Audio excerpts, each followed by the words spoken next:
There was a media training session that I did, and it was with younger drivers, and I was like, yeah, like 6 or 7 months, and they kept doing the 6-7 thing, and I was like, the examiner would do a bit of a presentation. He'd basically be like, the blue flag is, and he basically gave all of everything. So if you got it wrong, you were not listening to him.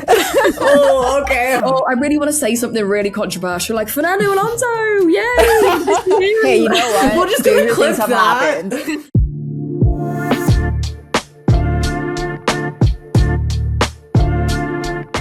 Hello, and welcome to Hold the Pass, a podcast where motorsport stories, knowledge, insights, and info get passed among friends from every corner of the paddock. That includes me, Misha. And me, Fatima. You, dear audience, and of course, our guest. And today we are joined by someone who will surely have lots of stories and insights to share with us, because she is a Formula One presenter and media journalist and a media coach for drivers. She has also worked with some incredible foundations to champion diversity in motorsports, including Mission 44 and Driven by Us. And she herself has had a hand at racing. We are so happy to welcome you to our show, Amber Jones. Hello, thank you so much. Honestly, great introduction. I'm sat there like, oh yeah, did I do that? Oh yeah, great. Yes, you did. You did all that and more, and we'll get into that. Oh, it's so lovely to be here. Yeah, thank you for having me on. Of course. Thank you for joining us. I was like, fingers crossed your response back and wants to be on our pod, please. Of course. I was like, we need to find a time, with all our time zone differences. I was like, we're going to find one, we're going to do it and have a great chat. Perfect timing. And before we get into our chat, we always like to start our episode by asking our guests, how have you been? How's life treating you? What's going on? Let us know. Oh my gosh, it has been so busy. And I think the last, I'd say 2 to 3 months has taught me, like, you need to make sure you sleep and eat properly and get your exercise in and all of that. Do not neglect any of these things because it's so easy to do so when you're so busy. But it has been just the best summer of work ever, from Silverstone to obviously Monaco as well. Before that, I did that Grand Prix. Goodwood, we had a lot of racing, a lot of drifting. It has just been amazing. Honestly, I wouldn't have it any other way. But then I do need to look after myself at the same time. Yeah, that's the thing. When you're so busy, you neglect sleep a little bit, but you're also like, but I'll catch up on it eventually. You won't, because there is no way to catch up on sleep. But that's so exciting. Okay, I know we have like questions, we do, but my dream is Goodwood. I want to go to Goodwood so bad. Can you tell me just a little bit about it? I mean, Goodwood is fantastic for all the different events that they hold there. Obviously, this one was Festival of Speed, which is just a motorsport fan, a petrol head, a fanatic of cars. It is just a dream for people that obviously love the motorsport and automotive industry. I mean, you've got every car brand there. Yeah. You've got so many different types of sports cars and race cars. And then you've got Formula One drivers and Le Mans drivers and WEC drivers. And yeah, it's something, that you really, really can't miss. If you can get there, definitely get there next year or the next few years. But I was there with Howden, which is one of the official insurance partners of Festival of Speed. And it was great to interview Jodie Kidd and David Brabham and amazing names, Jamie Chadwick. It was really so much fun. That's literally like, I think most of the names or every name that you said is like on our wish list of people that we want to speak to for the podcast. Yeah. That is amazing. I was following so much coverage of Goodwood this year, and it looked so incredibly, like you said, like just a petrolhead's dream. Yeah. But kind of speaking of petrolheads, I feel like all of us kind of have like a lot of things in common with how we got into motorsports and stuff. So I was wondering if you could tell us and our audience a little bit about you, your story, how you got into racing, and how you decided to pursue journalism and presenting in the career you have now. Yeah, so I fell in love with motorsport. It was around like I nearly said 6 or 7. Then I nearly got flashbacks from the whole 6 or 7 thing. It was around 6 or 7 years old, though. It really was. I kept doing this. There was a media training session that I did, and it was with younger drivers. And I was like, yeah, like 6 or 7 months. And they kept doing the 6-7 thing. And I was like, I'm so sorry. I'm saying 6 or 7. Like, I gotta change the number now. Yeah. I know. I need to. Just do it the other way, 7 or 6. Yeah. 7 or 6 years old, I got invited to a friend's birthday party, and it was like, cadet karting, and it was so much fun. They had quad biking there and all different types of motorsport.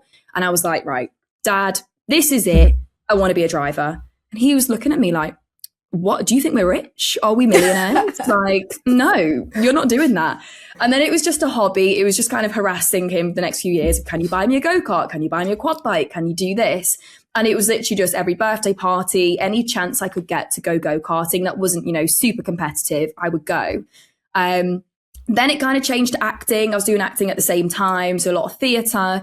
And I was like, I'm going to be an actress. And my dad was also like, do what you want to do. I'm really not going to try and divert you too much. But at the same time, he was like, I just don't want you to go to drama school. Come out of drama school and then be like, what's happening? And then I moved to London and I'm working for, 10 years before I get my big break. And he was like, there's nothing wrong with doing that.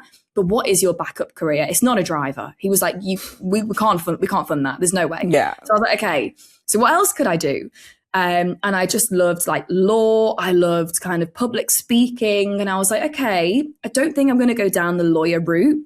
So journalism, that's obviously a lot of research and it's still kind of public facing if you go into like broadcast journalism. So I did work experience with the BBC at the time, and it was for current affairs. And I was just like, this isn't really a bit of me, because it was just a bit too mundane isn't the word, because they covered everything. Yeah. Like, from investigations and crime scenes. And I don't think mundane is the word, but it just didn't really excite me too much. It was kind of like long days in the office as well. And I thought, no, that's not me. And then I remember I was watching, I'm pretty sure it was like Baku 2015 or 2016. And my dad said to me, why don't you do motorsport journalism? And I was like, what a great idea. That's fantastic. Yeah, let's do that.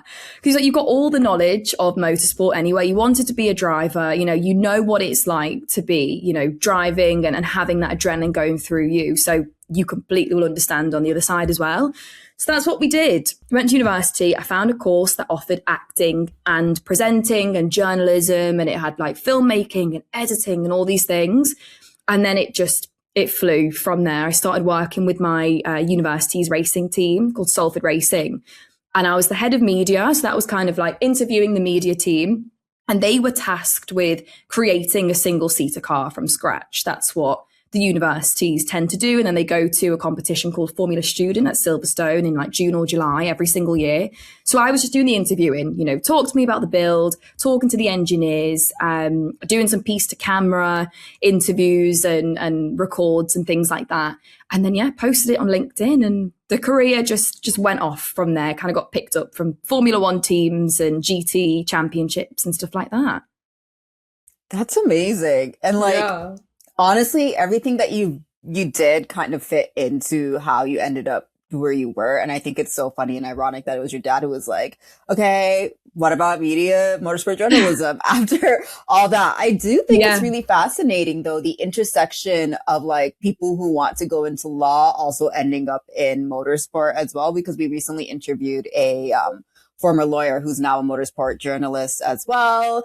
And I'm in law, and I've also pursued motorsport hosting and podcasting. So I do think that intersection is really funny. I wonder, I have to look into that a bit more. I wonder like what it is. What's the sort of similarities? I mean, I think it probably could be, it's a lot of like researching and it's a lot of, diving deep and understanding like lots of different rules and laws. And then depending on where you fit in the law, the lawyer world, if you are more public facing where, you're arguing against court cases or you're with the clients, or I think it is actually quite similar, to be honest. Yeah, that is actually really true. I think it is that. And like you get like that adrenaline rush as well too, as you are when you're facing, when you're in courts or tribunals and whatnot. But kind of in relation to our first question. So you recently obtained your Motorsport UK racing license, which I think it's so freaking cool. Like, congrats. Thank you. Thank you so much. That's so badass, I have to say.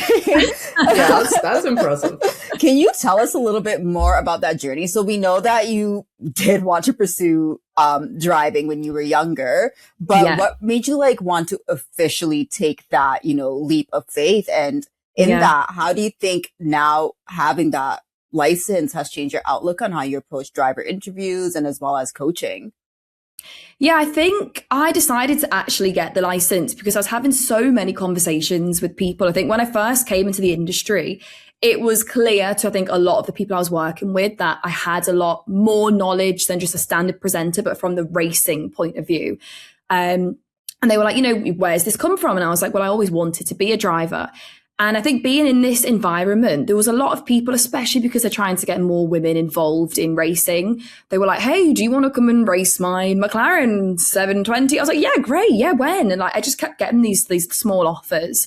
And I was like, fantastic, and take it out for a track day. And because it kept popping up, but then I obviously didn't have a license, so I couldn't compete professionally. I was like, I really need to get my license because then I can actually, say yes to one of these offers that keep popping up to then, race as like a lot of the series, they'll have the amateur and then the pro. So I would come in, obviously I'd have to really like get up to speed with whichever vehicle I'd be in, but you kind of be in the amateur seat and you'd have the coaching from the pro. And then I was like, I need to get my license. And I reached out to Goodwood because I thought, what a fantastic circuit to do it at. It would be amazing. It would test me. The circuit is so demanding. It's got so much history as well at Goodwood. I was like, this would be fantastic. So I reached out to them. And at the same time, I bought a Mazda MX-5 Mark II, which was either going to be a track car or a drift car. Mm-hmm. So I was like, I've got my car ready. So even if, I don't have an offer for a season or anything like that, we'll turn the Mazda into a track car and then do some, Mazda Cup racing or something like that. But then the Mazda became a drift car. So I was like, okay, we'll see. Because the drifting was just so fantastic. It was just, we had to go down that route.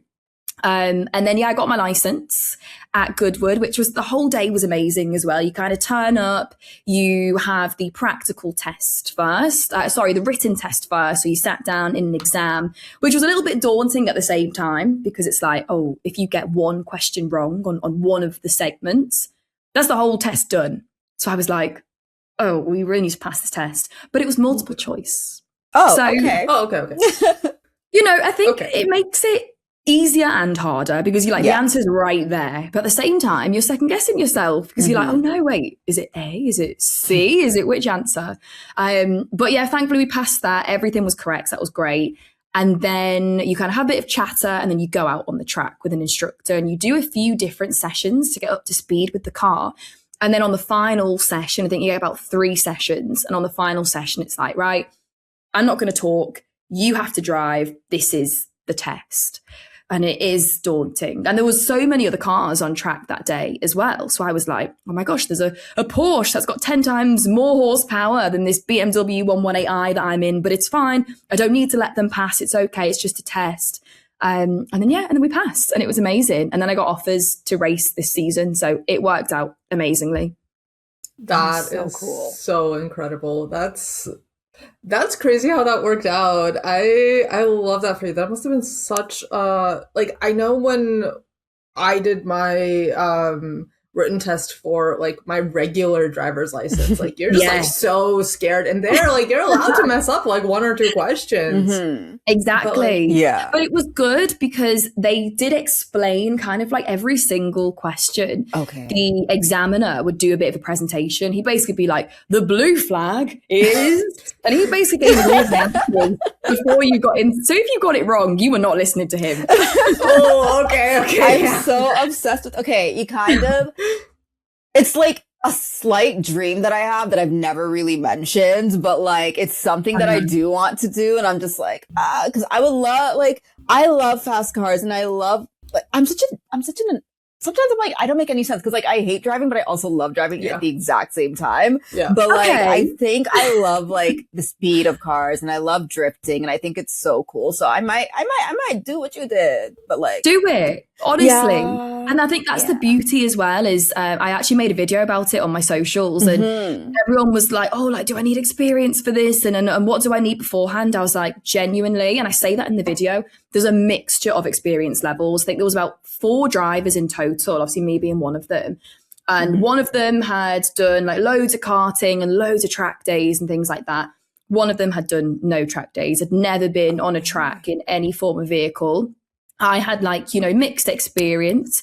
And then, I think someone else as well, I think was kind of, again, similar to me, just quite mixed levels. So you don't need to have loads of experience to then get your license. That's the whole point why you get it. And then whatever you want to do with it afterwards, you can race competitively. You can just say you've got the license and achieve that. It's whatever you want to do. So definitely get it and do loads of drifting. Drifting is so fun. Wait, Fatima, is there going to be a Hold the Pass Motorsport team? Fatima. We've said it on the podcast. Now we have to make it happen. Oh gosh. No, but I'm actually so glad that you brought up the difference in like all of the different experiences the drivers have had going into this, because I feel like that's something that a lot of people have like a certain preconception of, like you have to be a certain type of person in order to get into racing, whether that is something like having a certain amount of experience, or whether that's like literally the person that you are, being a woman or being queer or being of color or whatever it is. So I actually wanted to ask you a bit about that aspect of motorsport. And I know that you're a really big advocate for diversity in motorsport and that it is lacking in many different assets. So what is one area or one topic that you think deserves more attention in terms of sort of the gaps in diversity that still exist in motorsport, and how would you like to see those gaps addressed? Yeah, it's definitely a difficult question because there's so many angles that you can kind of, come at for this. And I think trying to tackle diversity in motorsport from every single angle is difficult to do at once. And I think that's why we're kind of seeing slower progression from, maybe different ethnicities in motorsport. I think there's been a huge push for females. But then it's not, females that look different, that have different ethnicities, different religious backgrounds, just different cultural backgrounds, whatever it is, you're not kind of seeing that push as big as just females. And then I think the main comment is you see the same type of females kind of popping up. And I do think that is true. And there needs to be a bigger push on that. But then I understand why it's slow in certain areas, because they're like, oh my gosh, it's so difficult. There's so many things going on. We can only attack just females and that's it. And we're not going to worry about trying to get, different representatives from the female category. It's just females.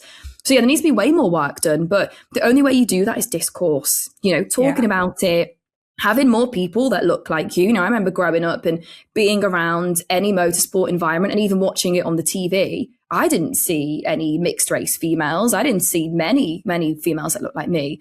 So I always thought like, oh, I'm the different one, or I'm the tomboy. And that's another thing that doesn't kind of sit well with me too much. You don't need to be a tomboy to like motorsport. And there's a trend that I think has just resurfaced again. And it's like the bro in me. I'm like, no, why does it have to be the bro? Why can't it just be the girl, the female? Like it doesn't. And it's like, oh, the girly girl / the tomboy, and the girly girl's there with the makeup and the dresses, and the tomboy is, someone in a car. And I don't think we need to have these labels. Like, you're not a tomboy if you like motorsport. You're just a female that likes motorsport. So there is a lot to be done. And I can talk about this topic forever. I think even in just looking at females in motorsport, whether it's presenters, engineers, drivers, whatever it is, I still don't think we've got it completely right. I think it's moving in the right direction 100%. There's 10 times more females. You look at the broadcast now and it's nearly a 50-50 split.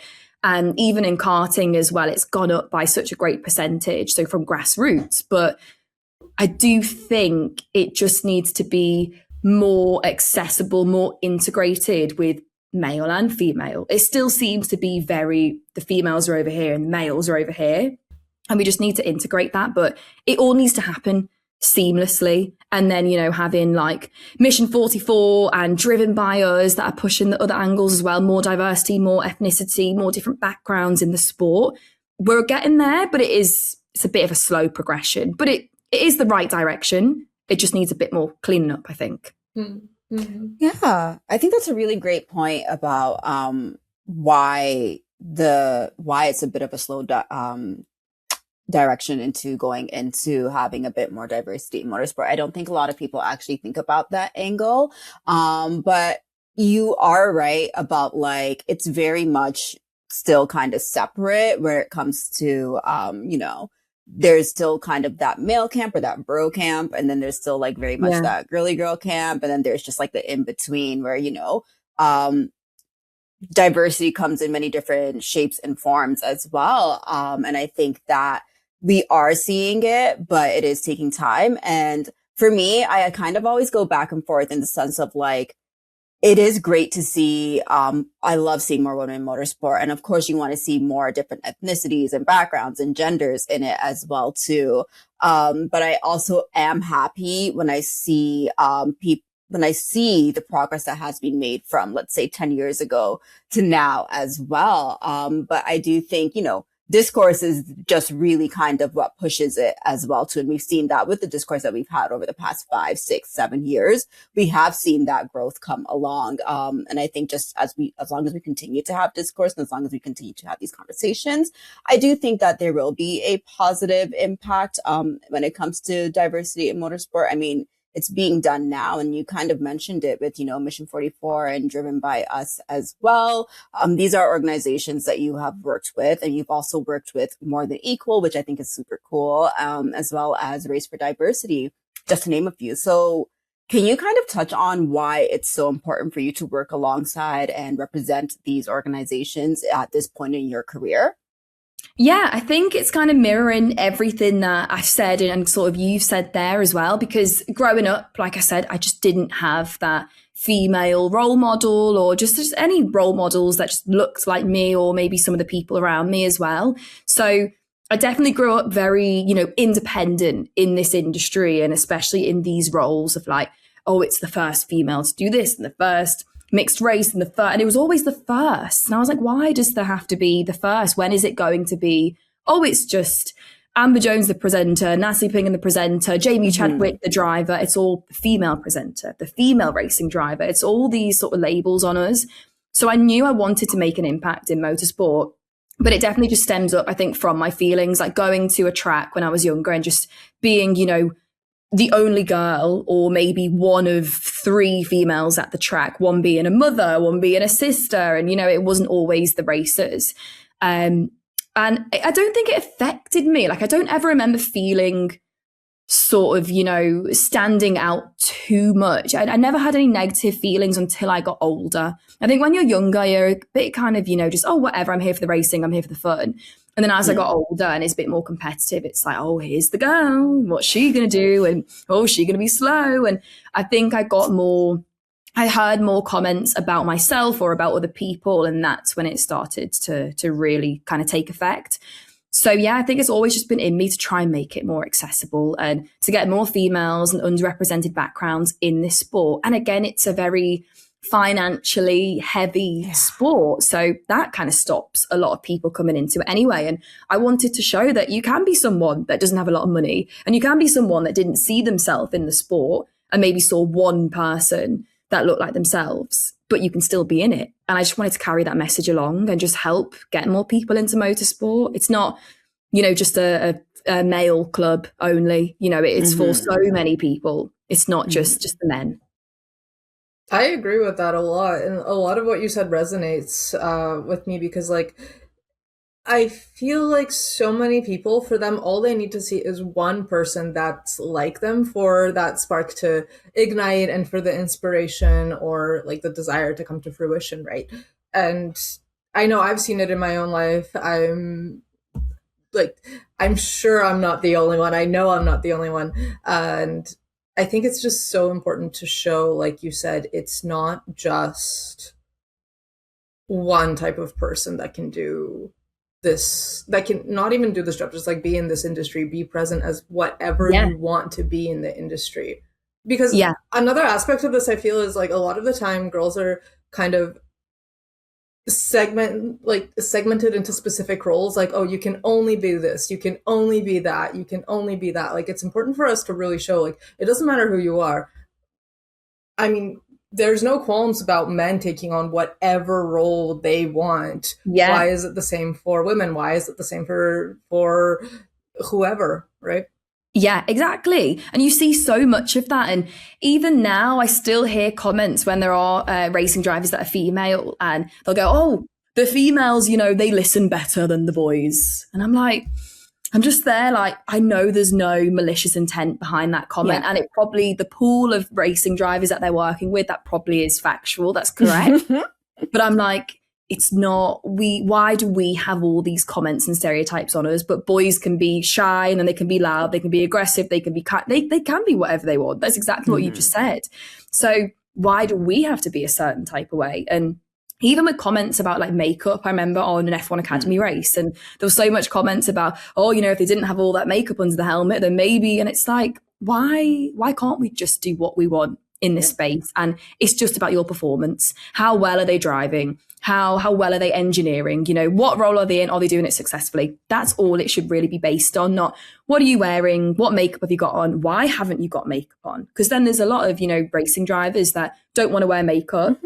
It's like, no, you have to wear makeup. But just because you're a female, you don't need to just wear makeup. And I think I can talk about it all day about clothes as well. You know, I had a photographer friend who was trying to, you know, break into the industry in motorsport specifically.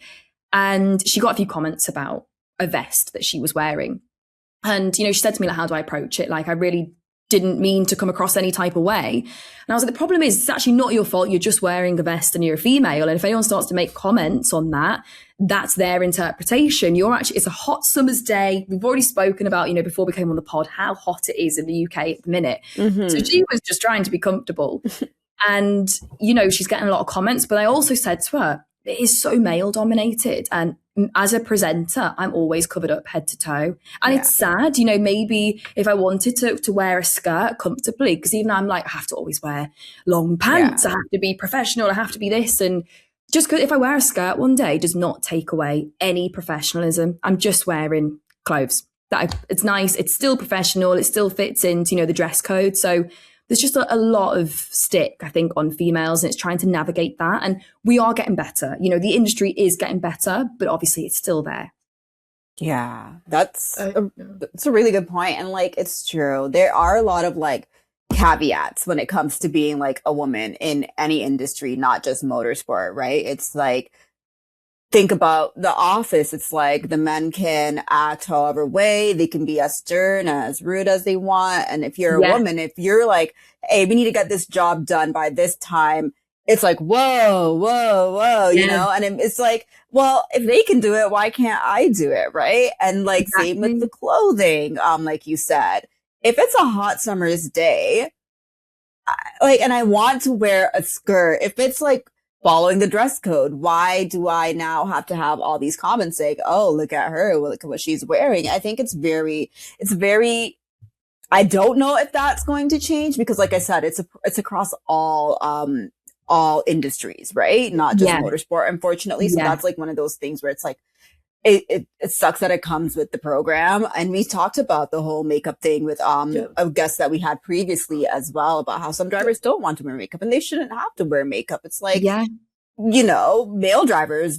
don't, from what I know, they don't wear makeup when they're driving. And we don't say anything about that. I mean, they could, and we just might not know it. But I mean, I would argue like Lewis Hamilton wears jewelry when he's driving. He's got his nose rings on. That's like, true. Why is like, that's him expressing himself and and all the creativity. But I think it also, it goes back to like, I remember, again, I think just as I got older, and maybe you do start to overthink more when you get older, but I was like, oh, to be a driver, it's what you said before, you know, you have to be a certain type of way to be a driver. And that kind of, I found that quite difficult because I was changing when I was younger. I was so much more ruthless than what I am now. I'm definitely, you know, less aggressive if I am driving than I would have been 10 years ago or however long ago.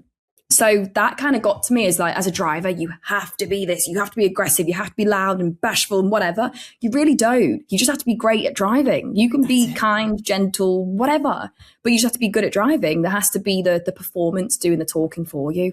So you can be whatever you want to be in this industry. Don't let anyone tell you otherwise. That part. Yeah. And honestly, like you don't even see the driver when you're watching racing. You guys are either behind a helmet or like literally inside the car. Like, who cares if you're wearing makeup? Who cares if you're a girl? Who cares if you're whatever? Like, it's your skill genuinely in this sport. It's your skill that counts. But something that you mentioned a little bit ago in this conversation that kind of brought a thought to my head is this entire concept of like women being better listeners and men kind of like being hot-headed and whatever. made me think of what actually goes into like the way the drivers express themselves in interviews and things like that. And I know you have a role in media training athletes. So I was wondering if we could chat a bit about that and what actually goes into media training someone, and what's something that our audience might be surprised to learn that you have to consider when you're working with somebody. Yeah, media training is so fun. And I think there's a huge misconception with media training. It's, why are you turning drivers into robots? Why are you making them PR machines? And it's really not that. That's kind of, I think, maybe more in the pinnacles of the sport like Formula One, because they have to be so careful at times. Not all of them. We see Max Verstappen saying whatever he wants and kind of getting away with it. And many drivers across, the past few years as well. So, it's not the case all the time, but media training is basically just to make whoever obviously is being interviewed or doing public speaking comfortable, to make sure they can speak well, but also hold their own. So obviously, journalists will have a narrative most of the time. If it is, say, an F1 race and there's a particular situation that's happened and you think it's a certain driver's fault, that is the narrative that journalist is going to bring when they interview that driver. You as the driver, if you kind of want to take the heat off that and just quickly get past it, you need to take control of that interview. And that's really all that media training is about. And it's also, for nervous sort of drivers, athletes, whoever we're dealing with. It's, if you're nervous, how can we make you feel as comfortable as possible? And that's just lots of practice. That's all it is.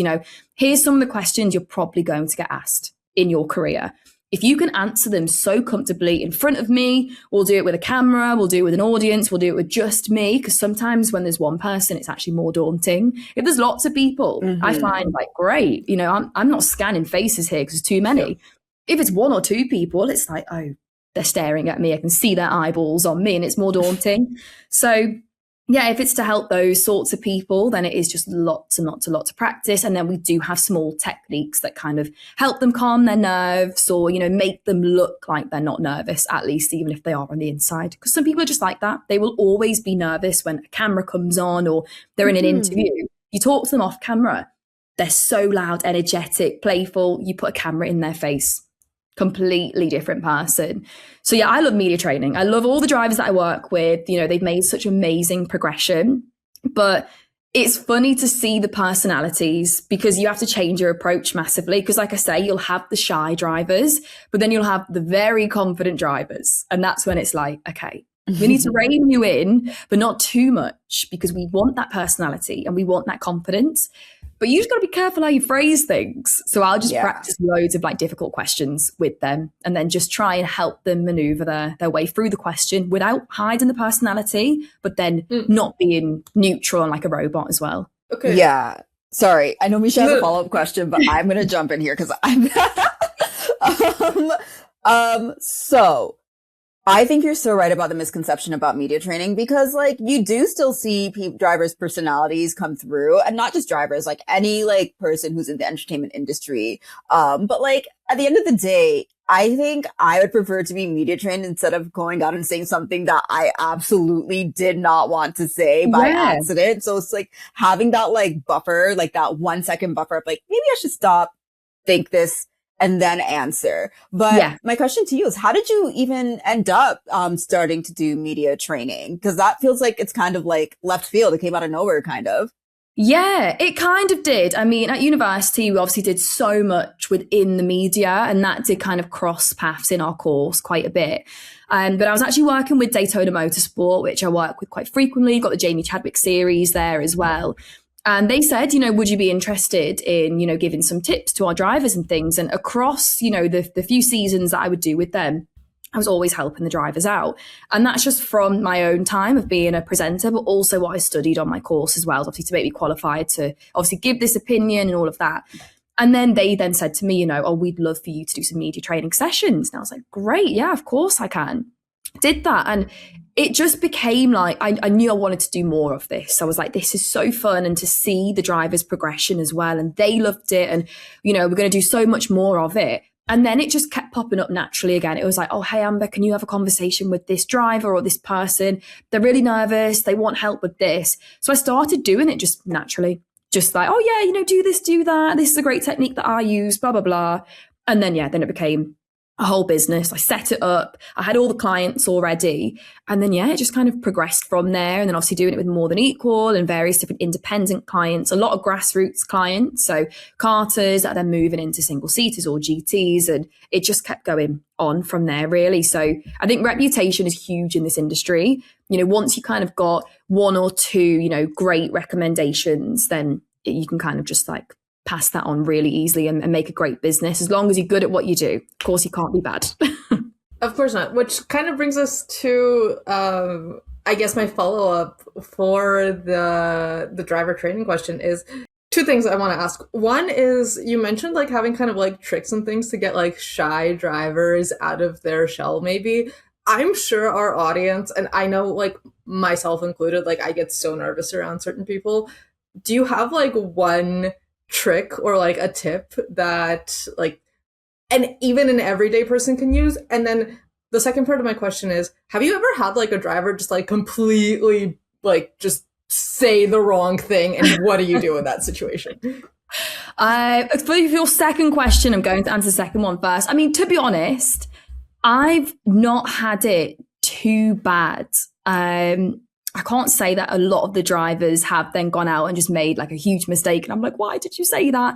It's more in the training sessions. And like, thankfully is what I say to them, like, make all the mistakes here. Just make, I know it's different because when they are, say they've just come straight out of the car or cart, whatever they're in, adrenaline is so high. Yeah. So it's easy to get it right in a classroom. But then once you've just come off the track, you've got all this adrenaline going through, you might be angry because you've had a collision or whatever, mechanical failure.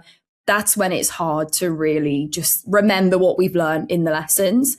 So no, I think sometimes answering questions around female only championships, I would say sometimes is where the drivers kind of get a little bit stitched up because they don't want to say the wrong thing. And then they're kind of, really overthinking what their answer is. And they're like, well, what should I say? And what's the wrong thing to say? And I think because people have made it quite a hard topic to talk about because then someone's got an opinion and someone's like, no, you can't say that. So I think that's the one they struggle with the most. Is like, I always ask them, what's your opinion on single gendered championships? And they're like, well, I think that, and I'm like, why can't you race against the boys? And obviously really try to push it on them. And they do. Some of them struggle because they're just not used to answering it. So then that's what we do. We then go over it again and again and again and make it, normal to them. I don't want to give them a scripted answer because that's not, they're not going to remember the answer. It's not going to look authentic.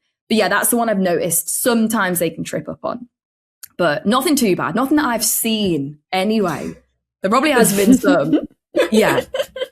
And yeah, for a tip, I would say, it depends what you want help on, really. So like, say if you're someone that gets really, really nervous before an interview or whatever it is, it could be you just filming yourself or whatever medium, breath is so important because obviously it calms, your heart rate and it calms your body and your posture and all of that. So the technique that I like to use, which is the box drop technique, which is basically you imagine a box, and people might have heard of this in like yoga and like breathing exercises, and you imagine a box, and every time you breathe in and out, you're kind of closing and drawing this box. So you breathe in 4 seconds, that's one side. You then breathe out 6 seconds. You want to breathe out longer. Then it'll be breathe in again 4 seconds, breathe out again 6 seconds. And now you've drawn this box. And you can do this, before an interview. No one even knows you're doing it. You don't need to be like really dramatic with what you're doing. And then you kind of drop your shoulders and then you put your tongue to the roof of your mouth, which connects to the vagus. I know people pronounce it differently. I say the vagus, don't know if that's correct. Vagus nerve. And that just sends that signal to your body to like, calm down. It's okay. We're fine. And then you can just breathe and just answer these questions. And you're not like heart beating. That's all I can feel. And that's all I can hear. And I don't remember what the interviewer's asked me or whatever. It just calms you down so much. And then if you're still nervous, just think before you answer. Please don't rush. Because that's when everyone makes the biggest mistake. And they're like, and then they realize they just said something completely wrong they didn't want to say. So yeah, definitely think. And my technique, and you probably notice it now in any interviews or anything that I do, when I'm thinking, I will start to answer. I'll be like, well, that's actually, a really good question. I've not even answered the question yet. I'm still falling. Yeah. So that's another little technique that we like to use. That's actually a technique that I use, like when I'm preparing for interviews, and stuff. It just gives you that like 2 second buffer of time, and then you're able to fully go into it. But that box technique, you're right. I have heard of it, and I've done it in yoga classes as well. But it's actually such a good tip to use for public speaking, as well. And you kind of answered this already, but I'm still going to ask it. Because I do have a follow-up to it as well. So you present in front of crowds of thousands during Grand Prix weekends, but you also do present in smaller, more intimate group settings as well. Out of the two, what would you say makes you the most nervous? And I guess, how do you prepare yourself for each setting? Yeah, definitely smaller, intimate, presenting, hosting opportunities are way more daunting. Definitely. I think maybe because of my theatre background, because I was doing theatre since a young age, similar to when I started the karting. So like presenting in front of big crowds, big audiences was never an issue for me. And I'd never get nervous before I went on stage. And even so, when doing sort of pre-recorded content, it's always, I feel way better doing live. It's done then, you know, it's over with. You can't go back. You can't go, oh, can we do another take? Can we do that again? I like to be a one take wonder though. Every job I do, I'm like, please get it. We can do it again for safety, but get it in the first take, which I don't know where that came from. But definitely, yeah, I think stage work and big audiences completely less daunting. I just think when it's more, I think if it's a smaller audience, it's more a corporate job.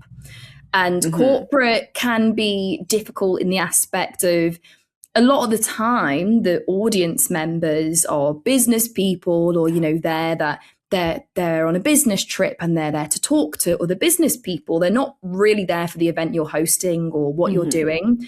So trying to make sure you're engaging these types of people that might be at a Formula One weekend, but like I say, they're there to get business. They're not there for the racing. They're not there for the event. They're literally just there to do their business. So I think that's why it makes it a little bit more daunting. Okay, how can I still be engaging? They might not have a lot of Formula One knowledge, so I don't want to go too technical, but I don't want it to be too simple that it's kind of dumbing down Formula One for them. So that takes a lot more preparation. That's just kind of having two different documents. And I've got if they're very technical people, I've got my technical document. And then I've got my, you know, more corporate, more simple document. And then, you kind of just have to be great at memorizing and just be able to kind of flex between the two on the day and just be like, okay, well, that side is technical and this side is corporate. So now I need to blend the two together, and you just do a bit of both. But definitely, smaller gigs are more daunting for sure. Yeah, I think I agree with that. I find that, like you said, when you're doing a crowd, I haven't done large crowds like you have, but like I've been in front of plenty of crowds, and I don't think it's as, I'm like, okay, if I mess up, that's fine. I don't know any of you intimately, and you will not be catching me after. Whereas if it's like a smaller crowd setting, you'll probably have like discussions after you're done everything and like, you know, networking. And I find that to be so much scarier than dealing with a large crowd of people. Yeah, 100%. Because that's the thing, you know, if you do it in a small room, exactly what you said, you know, there's no kind of stage, there's no curtain, there's nothing that you can kind of just slip behind. You just walk into the room. Once you're done, you kind of just put the microphone down and then you walk into the crowd. And that's when you can see the faces, the facial expressions. But it's something I don't think you can be completely immune to that. I don't think you can, but you just get better at kind of understanding, you know, if someone doesn't like you or like what you've said or whatever their opinion is, because there always will be people that don't agree, you just have to get tough skin and kind of move on from it. And I think when I first started the career, it was difficult to do that. But as I've been in it for quite a bit of time now, it's kind of just like, oh, okay, great. You know, if that person looks really bored in the corner, you know, I've done my job. What can I do? No, for sure. And I mean, it actually reminds me of something that happened to me not that long ago. So like one of my hobbies is dancing, and when I'm like with my team or when we're like on the stage and dancing, it's fine. But the other day I had like a one-on-one with my instructor, and he was nitpicking like every single move, and I just kept making so many mistakes because I know he's watching. Yeah. I know like he knows what he's doing, and I'm just like, oh, I'm on the spot. Like, I gotta perform. Exactly. It's just so much more daunting. There's eyes on you. You can see the expressions and your brain's kind of going into meltdown. And that is the difficulty. It's like, oh no, because you start to overthink. That's the worst part. You cannot let your brain overthink because you mess up, you make the mistakes, you then second guess yourself. Like you cannot get into that. But of course we all do. Like we're only human. Doesn't matter how many years you've been doing something. Those emotions still always creep in time to time. So it's more just, okay, what do I do if these things happen? And there's a great person that I work with quite a bit, and it's called Red to Blue Coaching, and it's obviously about mindset. And, you know, he helps loads of athletes as well, you know, help get into a great mindset, whether it's a racing driver or a runner or a cyclist or whatever. But it works the same for anyone. You can be a presenter, you can be an engineer, you can be, you know, having an office job. It doesn't matter what you are. He really helps you in those sort of moments. So his techniques as well have saved me when I've been on stage and you might be feeling a little bit nervous. You just get back to the steady mindset. Okay. Well, we'll make sure to link that in the description. And that sounds like an incredible resource. But one thing that you said is so true. You have been in this industry for a really, really, really long time, and you are kind of in the thick of it. So as we kind of wrap up our interview, we want to turn to the current F1 season. And because you've had like a firsthand view of things, we wanted to ask your opinion on who you think is going to win the Drivers' Championship and what team you think is going to win the Constructors. Oh, I really want to give quite an interesting answer, but I just know it's not going to be interesting. It's not going to be. It's going to be. That's fine. It's fine. Don't worry about it. Yeah. Oh, I really want to say something really controversial, like Fernando Alonso. Yay! Hey, you know what? We're just going to clip that. We're just going to clip that. Amber Jones thinks Fernando's going to win. And when he does, like, when he doesn't, you're going to be like, you know what I mean? You never know. I'd love to have such an interesting answer, but I do think Kimi Antonelli, I just think he has been sensational. And, you know, the comment that he gets a lot, which I think is just so correct, is no one expected him, speaking of mindset, no one expected him to have the mindset that he has so young, you know, still inexperienced in comparison to other drivers on the grid. So I think no one really imagined that Kimi Antonelli was going to take the reins. Like there was still a lot of talks about him being a fantastic talent and the way he's come up the ranks. And of course, that's why Mercedes and Toto Wolff, you know, really had their eye on him.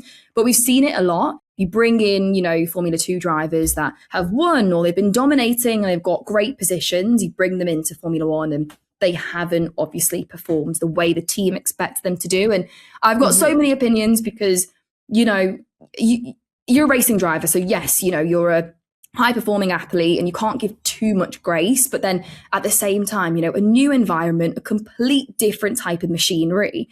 Of course, it's going to take some time for these new drivers to get up to speed, and especially with new rules and regulations. And it's a whole thing to step into an F1 car. So I feel bad for a lot of the F2 drivers that get given a season, half a season, whatever it is, and then get booted out. So I think Kimi had a lot on his back of, you know, everyone talked about him. What a sensational talent. You know, he had a few races last year, I think that won, you know, fantastic. And people said, is he too young? Is he too inexperienced? And he's just came back stronger. He has just came back fighting. And, you know, I think if anything happens and if he doesn't win, I do think it's probably like, I don't know, a race incident or a mechanical failure, or I don't think it's going to be from his driving. So I think Kimi.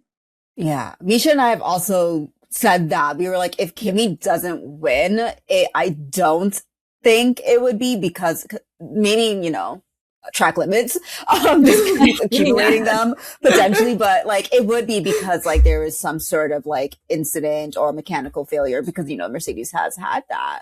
But do you think they'll win the Constructors? I don't know. I think so. Obviously they're leading it now. So I would be shocked if they didn't. I think that's obviously more on George Russell's performance, really. Yeah. And that's the only thing that might tip it because, I think obviously it's between Mercedes and Ferrari that will get it. I mean, McLaren are making, you know, a bit of a comeback, I think, with the upgrades that they brought last weekend. So, but obviously I don't see them winning the Constructors. But I think I feel bad for George Russell, to be honest. I think there's so many, you know, conversations going on, whether it's a Mercedes issue, whether it is a driver issue. And now we've got the summer break and he can kind of, you know, go back, have a bit of a think and, you know, find the driver that he is. He is a fantastic driver. He would not be in Formula One if he wasn't. But yeah, I think if Mercedes don't win the Constructors, it's going to be with whatever is going on with George Russell, whether it's a team issue, a car issue, a driver issue. Yeah, it is between Mercedes and Ferrari. But if I had to pick,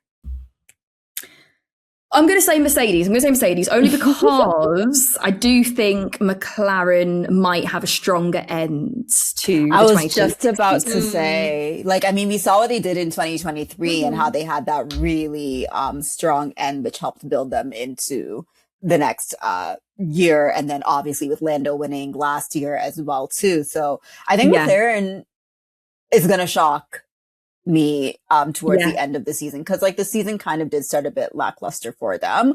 However, I would love to see some good luck for Oscar for the remainder of the season. He's had a really tough go.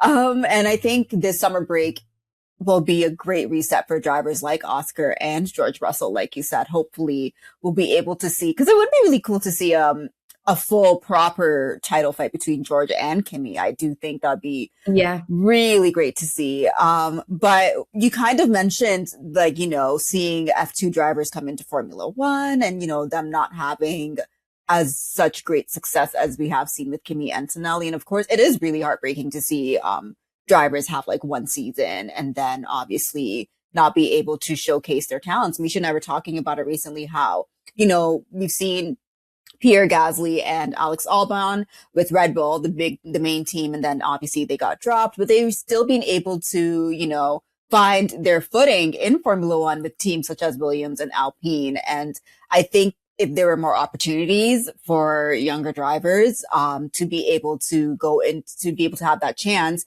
we would be able to see them grow into the drivers that we know that they can be. So with that, I know that you do kind of keep up a little bit with what's going on with the feeder series as well. So with the success of Kimi Antonelli, is there an F3 or an F2 driver that you would like to see in Formula One in the next few years? Yeah, I think feeder series are always quite difficult. Obviously, most of them being spec series. So it really is more on the driver than it is on the vehicle, like in Formula One. But the thing that I always kind of get, I'm never really like rooting for one specific driver to kind of get into Formula One, only because the results are kind of all over the place. And you can see one driver that has dominated F3, but it does not translate in F2. And even the other way around, which you wouldn't even think that. You'd think, you know, you stepped into different machinery now, it's harder, you know, there's more power, it's heavier, all these different things. And then they're better in the more difficult series. So for me, it's always quite difficult. I think Gabriele Mini, I mean, you know, he's obviously doing well, second in the standings now in F2. So I think Gabriele Mini, but then again in Formula 3, it wasn't really, for me personally, a standout driver, but then he's really stepped up in, you know, Formula 2. So yeah, it's difficult, really. It's difficult.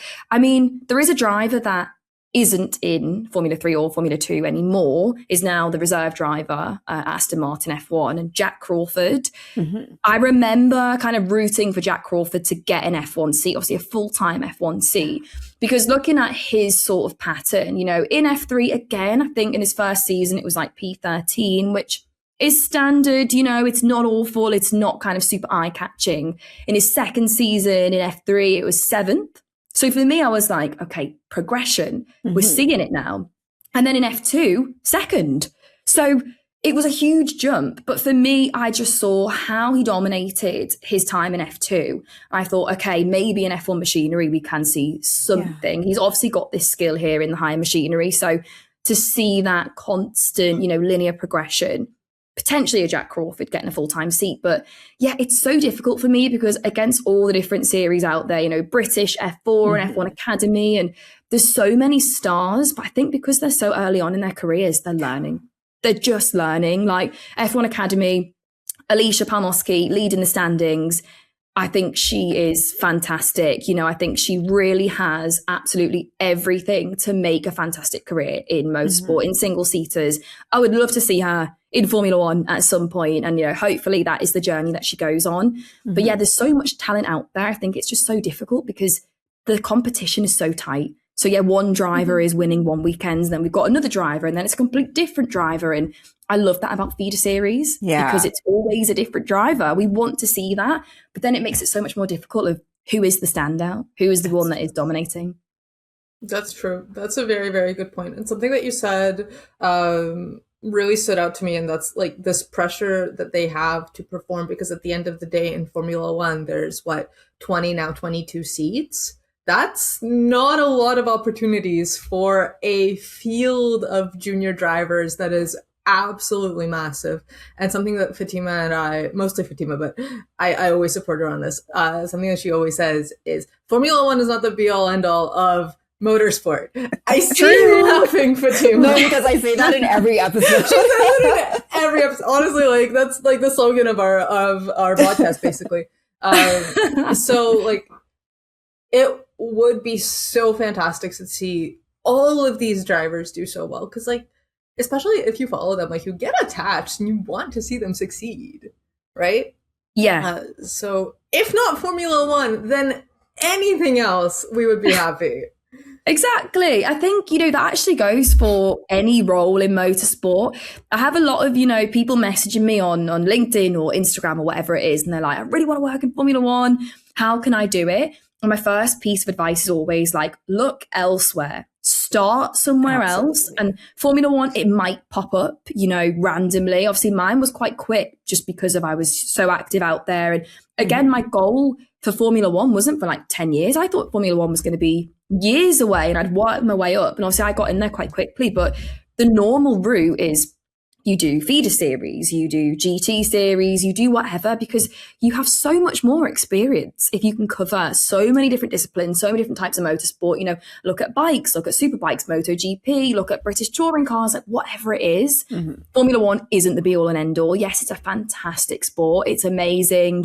It's the pinnacle of motorsport, but there's so many thousands and hundreds of racing series across the globe. So yeah, I think even if these drivers, if these presenters, engineers, whichever, don't make it to Formula One because there's limited spots in every role, that's not like the end of your motorsport career. And it's not like, oh no, I didn't make it to Formula One, what will I do? There's amazing series out there.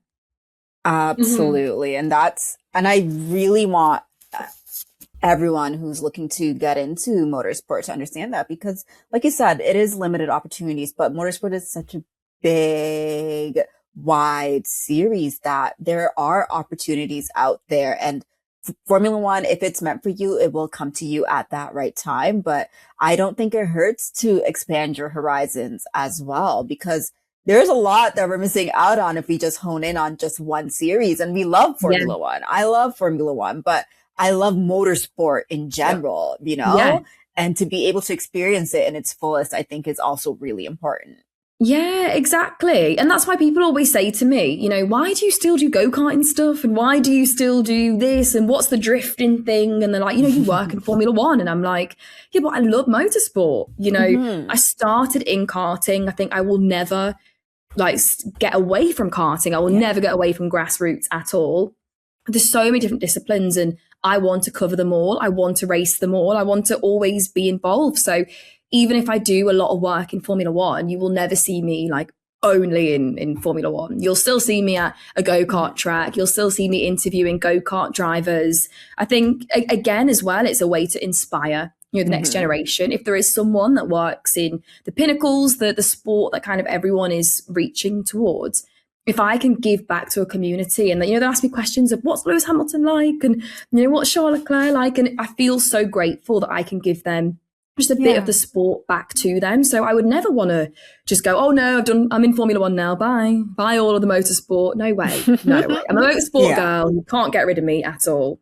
100%. 100%. And I think Fatima and I feel the same way. We're just so passionate about this genre of sport in general and sport in general, that it's hard for us to see ourselves just wanting to stick to Formula One.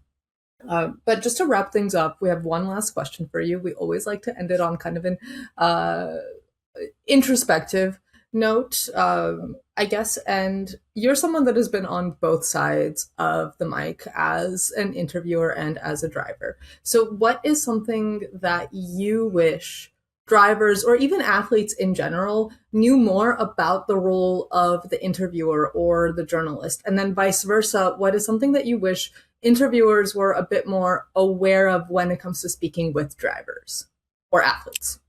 That is such a good question. I've never been asked that before. And it's so good to get the different perspectives, because I think if you're the athlete that's being interviewed, it's easy to find the media a little bit tedious, journalists a little bit annoying, and they kind of pry a lot. But then they do have to understand that that is the journalist's job. That's what they have to do. And they probably have people above them saying, go get this story and go do this and go do that. And they're just trying to do the best in their field. They're trying to get the best story, the best angle, whilst also being professional, whilst also obviously catering to a driver as well. So I think from the athlete's point of view, yes, there are some journalists that are very bold and will just ask you whatever, and they don't care how you feel because they're trying to get the story.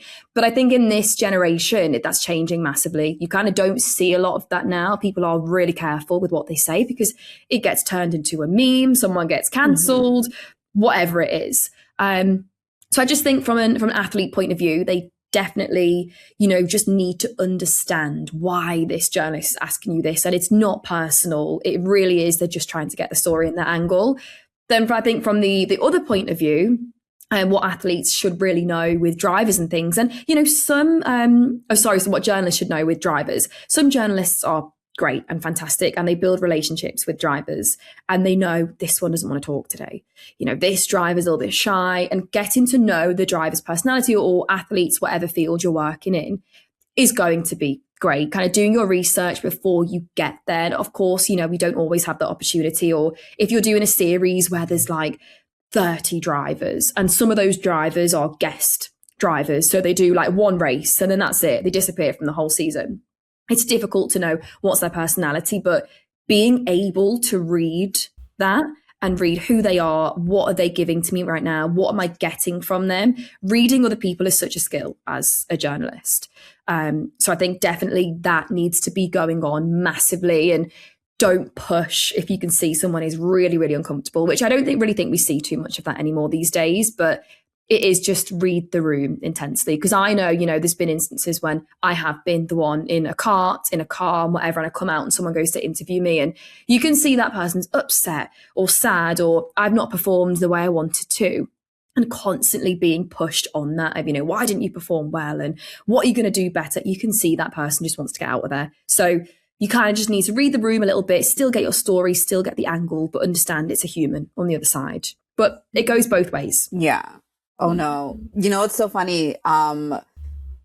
We didn't ask the same question, but he kind of answered similarly to you when you were interviewing the motorsport journalist, Mark Schofield. He was an athlete back in the day. He was a quarterback, and he kind of said something quite similar to you, where it's like reading the room, and also like athletes are human, and like they do have moments, where, they're just not in the mood to speak, and like pushing and pushing might get you that clickbaity title, but at the end of the day, like, especially for drivers, you guys are literally risking your lives for our entertainment, and to keep pushing. I don't think it's the best. I don't think it's as ethical, but again, I also understand as well too. But reading the room is very important. Yeah, you have to. I mean, I remember there was a GT series that I did, and again, it was similar where like there wouldn't be the same drivers every single round, and I was doing the pit lane reporting, and there was a driver that did not want to do any interviews at all. And I had to get an interview with him. I had to. My team are pressing me like, you need to get an interview. He's leading the standings. Like, you have to get one. I was like, what can I do? What can I do? He's not going to do one, if I come to his garage and get an interview. So I had to kind of get to him where he can't escape, but do it in the most nice, humanely, nice way possible. So on the starting grid, he's in the car. He can't get out the car. So I thought, perfect. That's when I'm going to get him. However, I would one question, because I knew he doesn't want to talk to me. He's focusing on the race. he isn't there. He doesn't need to do the interviews and things, but unfortunately I had to get that interview with him. So it was a really quick, wow, leading the standings, great. How do you feel about the race ahead? Short, snappy, the most simple question. Done my job, protected him, kind of. Yeah. I'm very happy. But yeah, and that was the way I kind of got around that. I was like, I have to talk to him, but how can I do it where he doesn't want to get nervous. He can't, run away from me. He's going to answer the question and then I'll leave him alone. And that's it. Yeah. And I think that's where it's like really where you can tell where the athlete and driver comes into play, for you as well, because you're like, okay, I know kind of how this business works, like intimately. So it's like, I'm going to do my job as a journalist, but I also understand as the athlete as well too, Yeah. Like one question and bye. Like you have empathy for like both the driver like not wanting to speak, but also like empathy for your team needing their content, right? Like, and then how to balance that is really important. Yeah, just got to read the room. That's the best skill and the best piece of advice. Read the room, understand as a human. And if you have that objective to get the interview, to get whatever it is, ask a question, just find a way. Find a way and protect the driver or athlete. And then, you're sorted. Absolutely. And that's all we have for you today, Amber. Thank you so much for joining us and speaking with us today. We really appreciate it. This has been such a wonderful conversation. Before we let you go, can you please let us know and let our audience know what you have coming next and where they can find you? Yes. So, I do a lot of jobs in the motorsport and automotive space. So I do a lot of like car shoots as well as obviously Formula One races. But next Formula One race, obviously end of the summer break, Zandvoort, the last Dutch Grand Prix. It's quite sad, isn't it? Really, they're going to kind of start alternating things, but it is what it is. But yes, I will be at the Dutch Grand Prix working with a Formula One team and doing a bit of hosting with More Than Equal as well. So that's my next big F1 gig. And then, you can just keep up to date on my socials on LinkedIn. I think it's Amber Sophia Jones, SS, on the Instagram. Everywhere else, just 1S, because someone apparently already had that handle. Oh. But have the SS. I know. Awesome. Thank you so much again. We will definitely link all of that in our bios for you. And again, thank you so much, Amber. We really, really appreciate it. Thank you so much. It's been lovely to chat to you both. Of course. Likewise. Thank you. We had so much fun with Amber on our pod today. It was such an insightful conversation. It was so great to have a Formula One presenter join us and share their story. She's a presenter. She's a host. She's a driver. She's a coach. She does everything. And it's so wonderful to have guests like her share their story and inspire us and our audience as well. We hope that you guys enjoyed this episode, please, because we know that we did. And if you did like this episode, please don't forget to like, comment, and subscribe. If you are watching on YouTube, thank you so much for sitting here and watching this video. And if you are listening, thank you so much for listening to this episode. You can find us at holypasspodcast@gmail.com, and you can find us at holypasspod on Instagram and TikTok. Thank you all so much. I've been your host, Fatima. And I've been your host, Misha. And we hope you have a wonderful, wonderful day. Bye. Bye.